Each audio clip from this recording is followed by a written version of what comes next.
ውድ ቻናላችን ቤተሰቦች እንኳን ወደ ቻናላችን በደህና መጣችሁ። አሁንም ሊቨርፑልን በተመለከቱ ዘገባዎች ተመልሼ መጥቻለሁ። በሰዓት የምንመለከታቸው ክሪስ ዋድሊ የተባለው የቀድሞው የእንግሊዝ ብሔራዊ ቡድን ተጫዋች በሰጠው አስተያየት አንዶኒ ኢራዮላ በቂ የሚባሉ ጥሩ ተጫዋቾች በቡድን ውስጥ የሉትም እያለን ይገኛል። እንደዚሁም የቀድሞ የሊቨርፑል ተጫዋች የነበረው ሞሬንቴስም ፍሎሪን ቪርትዝ ምርጥ ብቃቱን ለማሳየት ከፈለገ ክለብ መቀየር አለበት የሚል አስተያየትን ሰጥቷል። ከዚህ በተጨማሪም ሞሐመድ ሳላህ፣ ማይክል ኦሊሴ፣ አንቶኒዮ ሲልቫ እንደዚሁም ምሽት ላይ የተደረገው ጨዋታም በቆይታችን የምንመለከት ይሆናል። እናንተም እስከ መጨረሻው ደቂቃ ድረስ አብራችሁ ቆይታችሁ እንድትከታተሉት ያላችሁን ሀሳብ አስተያየት ኮሜንት ሴክሽን ላይ በመጻፍ እንድታሳውቁኝ፣ ሰብስክራይብ፣ ላይክ፣ ሼር እያደረጋችሁም የቻናሉ ቤተሰብ እንድትሆኑ እንደዚሁም ዲስክሪፕሽን ላይና ኮሜንት ሴክሽን ላይ በሚገኙ ሊንኮችም የቴሌግራምና የኢንስታግራም ቻናላችንን እንድትቀላቀሉ በአክብሮት እጠይቃለሁ። አሁን በቀጥታ ወደ ዘገባዎቹ የምናመራ ይሆናል። አብራችሁን ቆዩ። በመጀመሪያም ትናንትና ምሽት ላይ የተደረገውን ጨዋታ ነው የምንመለከተው። የ2026ቱ የዓለም ዋንጫ በትናንትናው ምሽት ላይ የግማሽ ፍጻሜ ሁለተኛ ጨዋታ መደረግ ችሎ ነበረ።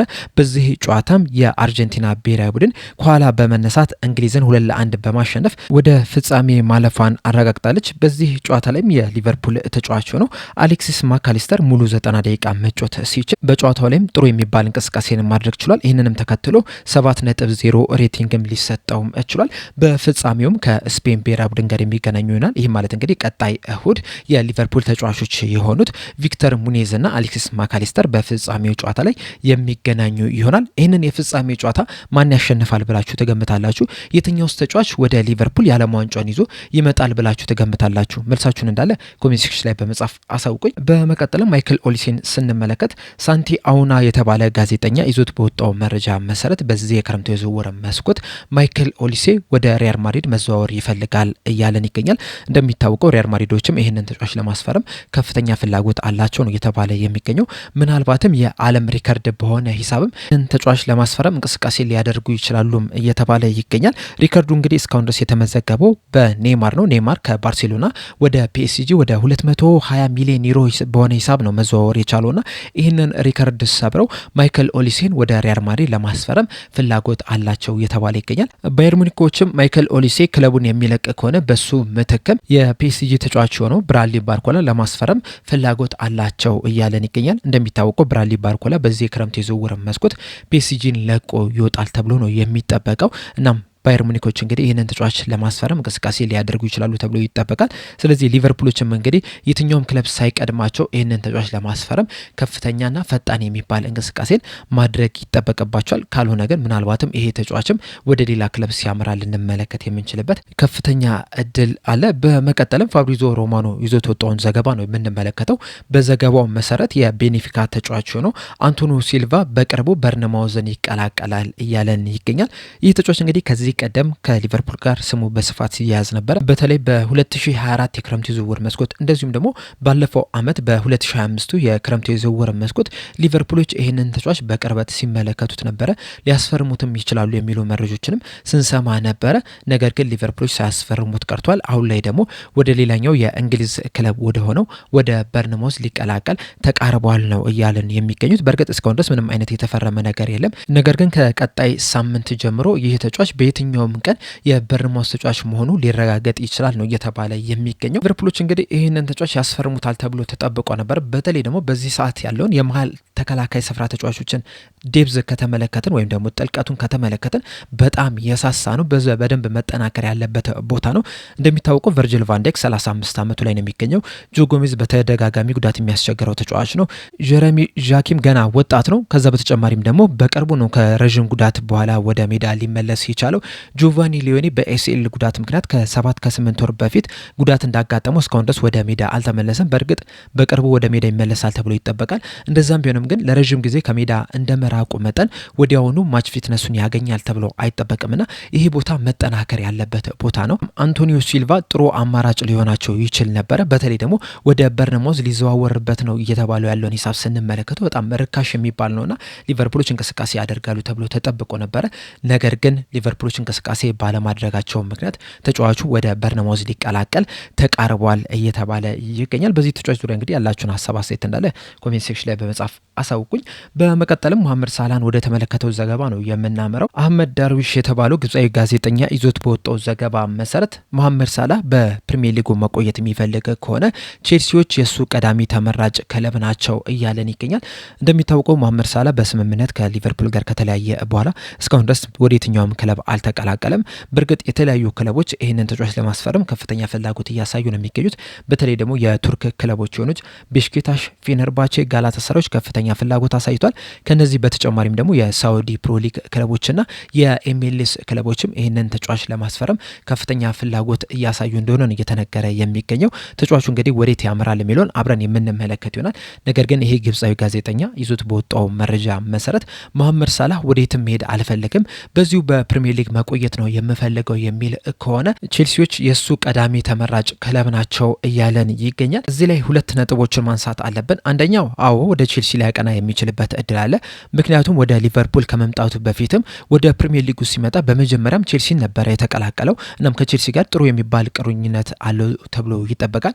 በእርግጥ በቼልሲ በነበረበት ሰዓት ያን ያህል ውጤታማ የሚባል ጊዜን አላሳለፍም። በተለይ ደግሞ ከጆዜ ሞሪኖ ጋር ጥሩ የሚባል ግንኙነት አልነበራቸውም። ነገር ግን ቀድሞ የተጫወተበት ክለብ እንደመሆኑ መጠን ወደ ቼልሲ ሊያቀና የሚችልበት እድል አለ። ነገር ግን ይሄ እድል በጣም ጠባብ ነው። ምክንያቱም በሊቨርፑልና በቼልሲ መካከል ያለውን ባላንጣነት ሁላችንም እናውቃለን። መሐመድ ሳላህ ደግሞ የሊቨርፑል ሌጀንድ ተጫዋች ነውና ይህንን ሌጀንድነቱን ወደ ቼልሲ በመሄድ ማውረድ ይፈልጋል ተብሎ አይጠበቅም። በዚህ ምክንያት ወደ ቼልሲ ያቀናል የሚል ግምት የለኝም። በተለይ ከዚህ ቀደም ከሊቨርፑል ወደ ቼልሲ ያቀኑትን ተጫዋቾች ስንመለከት በሊቨርፑል ደጋፊዎች ዘንድ ያን ያህል ትልቅ የሚባል ተቀባይነትን አላገኙም። አሁን ለምሳሌ ፈርናንዶ ቶሬዝን ብንመለከት በሊቨርፑል ቤት ጥሩ የሚባል እንቅስቃሴን ሲያደርግ ነበረ። ነገር ግን ከአሰልጣኙ ጋር እንደዚሁም ከአንዳንድ አመራሮች ጋር ባለመስማማታቸው ምክንያት ቼልሲ ሊቀላቀል ይችላል። ይሄ ውሳኔው ግን በሊቨርፑል ደጋፊዎች ዘንድ ተቀባይነትን አላገኘም። ደጋፊዎቹም ይህንን ተጫዋችም ጠልተውትም ጭምር ነበረ። በእርግጥ በዚህ ሰዓት ላይ ያ ጥላቻ የለም። በተለይ ደግሞ በቅርቡ በነበረው የገቢ ማሰባሰቢያ ጨዋታ ላይ ተሰልፈው መጫወት ይችላል።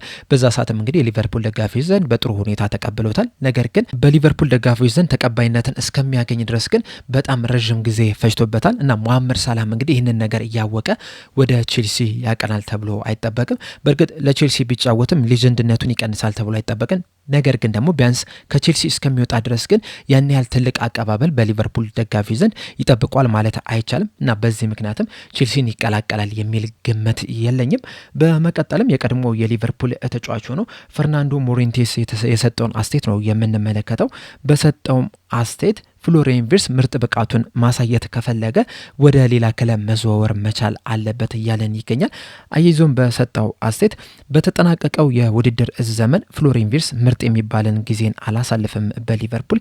በተለይ ደግሞ 116 ሚሊዮን ፓውንድ ወጥቶበት ወደ ሊቨርፑል ሲመጣ ትልቅ ነገር ተጠብቆበት ነበረ። ነገር ግን በተለያዩ ምክንያቶች የተጠበቀበትን ያህል እንቅስቃሴን ማድረግ አልቻለም እና ምናልባትም በቀጣይ ሲዝንም የተሻለ የሚባል እንቅስቃሴን ማድረግ ከፈለገ ክለብ መቀየር አለበት ብዬ አስባለሁ። በተለይ ደግሞ በዚህ ሰዓት ላይ ቼልሲዎች በቀድሞ አሰልጣኙ በዣቪ አሎንሶ ስር ነው እየሰለጠኑ የሚገኙት። ዣቪ አሎንሶ ደግሞ የቀድሞ የፍሎሪያን ቪርትዝ አሰልጣኝ ነው። በተለይ ደግሞ በባየር ሊቨርኩሰን እያለ ምርጥ ብቃቱን ሲያሳይ በአሰልጣኝነት ዣቪ አሎንሶ ነበረ ሲሰራ የነበረው። እናም ፍሎሪያን ቪርትዝ ወደ ቼልሲ ቢያቀና ምናልባትም በባየር ሊቨርኩሰን ያሳየውን ምርጥ ብቃት በድጋሚ በፕሪሚየር ሊጉ ያንን ምርጥ ብቃት ሊያሳይ ይችላል የሚል ግምት አለኝ። ይህንን ስል ደግሞ ከመሬት ተነስቼ አይደለም። እንደዚህ አይነት ተመሳሳይ ነገር እኔ ላይም አጋጥሞኝ ነበረ። ወደ ሊቨርፑል ከመምጣቴ በፊት በሪያል ማድሪድም እንደዚሁም ደግሞ በሞናኮም በጣም ምርጥ ብቃት አሳይቼ ጎሎችን ሳስቆጠር ነበረ። ነገር ግን ወደ ሊቨርፑል ከመጣ በኋላ ግን ያንን ነገር መድገም አልቻልኩም። እናም አንድ 18 ወራት ከቆየው በኋላ ከሊቨርፑል ለቅቄ ወደ ቫሌንሺያ ሊቀላቀል ችያለሁ። ወደ ቫሌንሺያ ከተቀላቀልኩ በኋላ ግን መልሼ ጎሎችን ማስቆጠር ችያለሁ። እናም ቦታ መቀየሬ ክለብ መቀየሬ መልሼ ያንን ብቃት እንዳገኝ አድርጎኛል። ስለዚህ ፍሎሪያን ቪርትዝም ባለፈው አመት በሊቨርፑል ቤት ጥሩ እንቅስቃሴን አላሳየም። እናም ክለብ ቢቀየር ምናልባትም ወደ ቼልሲ ቢያቀና ያንን ምርጥ ብቃቱን መልሶ ሊያገኙ ይችላል ብዬ አስባለሁ የሚል አስተያየትን ሰጥቷል። በተጨማሪም በሰጠው አስተያየት ሊቨርፑሎችም ይህንን ተጫዋች ለመሸጥ ፈቃደኛ ይሆናሉ የሚል ግምት አለኝ። ዋናው ጥያቄ ግን ለዚህ ተጫዋች ምን ያህል ገንዘብ ይጠይቃሉ የሚል ነው። ምናልባት እነሱ ያስፈርሙበትን 116 ሚሊዮን ፓውንድ ሊጠይቁ የሚችልበት እድል አለ። በእርግጥ ያን ያህል ገንዘብ ደግሞ ለዚህ ተጫዋች የሚከፍል ክለብ አለ ብዬ ግን አላስብም። ምናልባት ምናልባት 20 30 ወይም 35% ቀንሰው የሚሸጡት ከሆነ ግን ቼልሲዎችም ይህንን ተጫዋች ለማስፈረም እንቅስቃሴ ሊያደርጉ ይችላሉ የሚል ግምት አለኝ። እንዳጠቃላይ ግን እሱም ምርጥ ብቃቱን ማሳየት የሚፈልግ ከሆነ ክለብ መቀየር አለበት ብዬ አስባለሁ የሚል አስተያየትን ሰጥቷል። እዚህ ላይ እንግዲህ የተለያዩ ነጥቦችን ማንሳት ይገባናል። የመጀመሪያው ነጥብ በተጠናቀቀው የ2025/26 የውድድር ዘመን ላይ መጥፎ እንቅስቃሴ ስላሳየ በቀጣይ በ2026/27 የውድድር ዘመን ላይ መጥፎ እንቅስቃሴን ያሳያል ማለት አይደለም። ሲቀጥልም ደግሞ ባለፈው ሲዝን መጥፎ እንቅስቃሴን አሳየ እያልን የምንገኘው በመጀመሪያ ደረጃ በተገዛበት ሂሳብ ምክንያት ነው። ሁለተኛ ደግሞ በባየር ሌቨርኩሰን ካሳየው ብቃት አንጻር ነው እንጂ በጨዋታዎች ላይ እያሳየ የነበረውን እንቅስቃሴ ስንመለከት ጥሩ የሚባል የውድድር ዘመንን አሳልፏል ማለት እንችላለን። አዎ ብዙ ጎሎችን አላስቆጠረም፣ እውነት ነው። ብዙ አሲስቶችን አላስመዘገበም። ነገር ግን ደግሞ ብዙ አሲስቶችን ላለማስመዝገቡ ምክንያት የሆኑት ደግሞ ሌሎቹ የሊቨርፑል ተጫዋቾች ናቸው። እሱ እድሎችን ፈጥሮላቸው ነበር፣ ነገር ግን እነዛን እድሎች ሳይጠቀሙበት ቀርቷል እና አባካኝ በመሆናቸው ምክንያት ፍሎሪን ቪርትዝ የጠበቀውን ያህል እንቅስቃሴን ማድረግ አልቻለም። በቀጣይ ሲዝን ግን ምናልባትም ከዛ የተሻለ የሚባል የውድድር ዘመንን ሊያሳልፍ የሚችልበት ከፍተኛ እድል አለ። ሌላኛው ነጥብ ደግሞ ፈርናንዶ ሞሪንዴስ ወደ ሊቨርፑል መጥቶ ምርጥ ብቃቱን ሳያሳይ ቀርቶ ከዛ ሌላ ክለብ ላይ ሄዶ ምርጥ ብቃቱን ስላሳየ ፍሎሪን ቪርትዝም ተመሳሳይ ነገርን ያሳያል ማለት አይደለም። ምናልባት በቀጣይ ዓመት በሊቨርፑል ቤት ምርጥ ብቃቱን ላያሳይ ይችላል። ነገር ግን ደግሞ ወደ ቼልሲም ቢሄድ ያንን ምርጥ ብቃት ለማሳየቱ ምንም አይነት ዋስትና የለንም እና ገና ለገና ክለብ ስለቀየረ ምርጥ ብቃቱን ያሳያል ማለት አይደለምና ይሄ ያነሳው ነጥብ ትክክል ነው ብዬ አላስብም። የእናንተን ሀሳብ አስተያየት እንዳለ ኮሜንት ሴክሽን ላይ በመጻፍ አሳውቁኝ። በመቀጠልም የቀድሞ የእንግሊዝ ብሔራዊ ቡድን ተጫዋች ሆነው ክሪስ ዋድሊ የሰጠውን አስተያየት ነው የምንመለከተው። በሰጠውም አስተያየት አንዶኒ ኢራዮላ በበርንማውዝ ቤት በጣም አስደናቂ የሚባል ስራን መስራት ችሏል። ማንም ያልጠበቀውን አቺቭመንትም ማስመዝገብ የቻለ አሰልጣኝ ነው። አጨዋወቱንም ስንመለከት ፍሮንት ፉት የሆነ ጨዋታን የሚወድ እንደዚሁም በጣም ጎበዝ የሚባል ታክቲሻንም ጭምር ነው። እንደዚሁም ደግሞ ማጥቃትን የሚወድ ነው። ሙሉ ለሙሉ ትኩረቱን በማጥቃት ላይ የሚያደርግ አሰልጣኝም ጭምር ነው። ይሄ ደግሞ ለሊቨርፑል የሚመች አሰልጣኝ ያደርጓል። ደጋፊዎችም ይህንን ነበረ ማየት የሚፈልጉትና ለሊቨርፑል ትክክለኛው አሰልጣኝ ነው ብዬ አስባለሁ። እሱ የሚወደውንም የጨዋታ ስታይልም በሊቨርፑል ለመተግበርም ጥረት ያደርጋል ብዬ አስባለሁ። ሁልጊዜም ማጥቃት ላይ ትኩረት የሚያደርግ ቡድንን ለመገንባት ጥረት ያደርጋል ብዬ አስባለሁ። ነገር ግን ዋናው ጥያቄ እሱ ለመገንባት ላሰበው የጨዋታ ስታይል የሚሆኑ በጣም ጥሩ የሚባሉ ተጫዋቾች በቡድን ውስጥ አሉ ወይ? እንደዚህ ውስጥ አዳዲስ ተጫዋቾችንስ ማስፈረም ይችላሉ ወይ? ቨርጂል ቫንዳይክስ ምርጥ ብቃቱን በቀጣይ ሲዝን ያስመለክተናል የሚሉ ጥያቄዎች ግን መመለስ አለባቸው። በተጠናቀቀው የ2025/26 የውድድር ዘመን ላይ ሊቨርፑሎች በጣም ብዙ ጎሎችን ሲያስተናገዱ መመልከት ችለናል። አብዛኛው ሰው እንግዲህ በታክቲክ ምክንያት ነው ብዙ ጎሎችን እያስተናገዱ ያሉት የሚልን መልሶችን ሲሰጡ መመልከት ችለናል። ነገር ግን እኔ ከታክቲክም በተጨማሪም የተከላካይ ስፍራው መዳከምም ብዙ ጎሎችን እንዲቆጠሩባቸው አድርጓል ብዬ ነው የማስበው። እናም በዚህ ክረምት የዝውውር መስኮት ይህንን የተከላካይ ስፍራ ማደስ የሚችሉ ከሆነ ማጠናከር የሚችሉ ከሆነ በእርግጠኝነት በቀጣይ ዓመት ለዋንጫ መፎካከር የሚችሉበት አቅም አላቸው ብዬ አስባለሁ የሚል አስተያየቱን ሰጥቷል። አገይዞን በሰጠው አስተያየት ቨርጂል ቫንዳይክ ሁላችንም እንደምናውቀው በቡድኑ ላይ ከፍተኛ የሚባል ተጽዕኖ ያለው ተጫዋች ነው። ነገር ግን በቀጣይ ዓመት አንድ ዓመት ጨምሮ ነው ወደ ሊቨርፑል የሚመጣው። ያ ደግሞ የራሱ የሆነ ተጽዕኖ መኖሩ አይቀርም።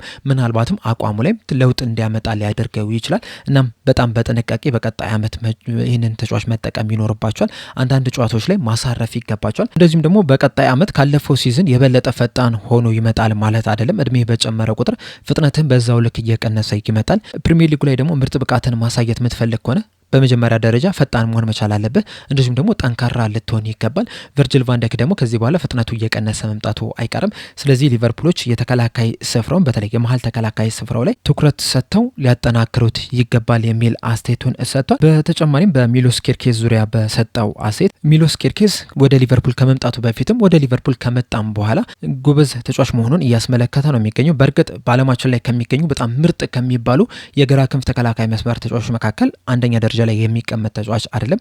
ነገር ግን ደግሞ ኢነርጂ ያለው ተጫዋች ነው። በማጥቃት ረገድም ቡድኑን ማገዝ የሚችል ተጫዋች ነው። እንደዚሁም ደግሞ አሁን ላይ አንዶኒ ኢራዮላ የሊቨርፑል አሰልጣኝ ተደርጎ መሾማቸው ተከትሎ ምናልባትም ሚሎስ ኬርኬዝ በጣም ተጠቃሚ ተጫዋች ይሆናል ብዬ ገምታለሁ። በተለይ ከዚህ ቀደም በበርንማውዝ ቤት ለ2 ዓመት አብረው መስራት ይችላል። በዛም እንግዲህ ምርጥ ብቃቱን እንዲያሳይ ማድረግ የቻለ አሰልጣኝ ነው የነበረውና ወደ ሊቨርፑልም ከመጡ በኋላ እንግዲህ በቀጣይ ሲዝን ሚሎስ ኬርኬዝ የተሻለ ብቃቱን ምርጥ ብቃቱን እንዲያሳይ አንዶኒ ኢራዮላ ያግዙታል ይጫወታል ብዬ አስባለሁ። እናም በበርንማውዝ ቤት የተመለከትነው ምርጡን ሚሎስ ኬርኬዝን በቀጣይ ሲዝንም እንመለከተዋለን የሚል ግምት አለኝ የሚል አስተያየቱን ሰጥቷል። በአጠቃላይ እንግዲህ ይህ ቀድሞ የእንግሊዝ ብሔራዊ ቡድን ተጫዋች ሆኖ ክሪስ ዋድሊ የሰጠው አስተያየት ይህንን ይመስል ነበረ። እናንተስ በዚህ በሰጠው አስተያየት ዙሪያ ያላችሁ ሀሳብ አስተያየት ምንድነው? እንደዚሁስ በአጠቃላይ በዛሬው ቆይታችን ባነሳናቸው ዘገባዎች ላይ ያላችሁን ሀሳብ አስተያየት እንዳለ ኮሜንት ሴክሽን ላይ በመጻፍ እንድታሳውቁኝ በአክብሮት እጠይቃለሁ። ለአሁን ግን እኔ እዚህ ላይ አበቃው። እስከ መጨረሻ ደቂቃ ስለተከታተላችሁን ከልብ አመሰግናለሁ። በቀጣይ በሌላ እስከምንገናኝ ድረስ ሰብስክራይብ፣ ላይክ፣ ሼር ማድረግ እንዳትረሱ። የቴሌግራም እና የኢንስታግራም ቻናላችንን እንድትቀላቀሉ በአክብሮት እየጠየቅኩኝ እሰናበታችኋለሁ። ቸር ያቆየን።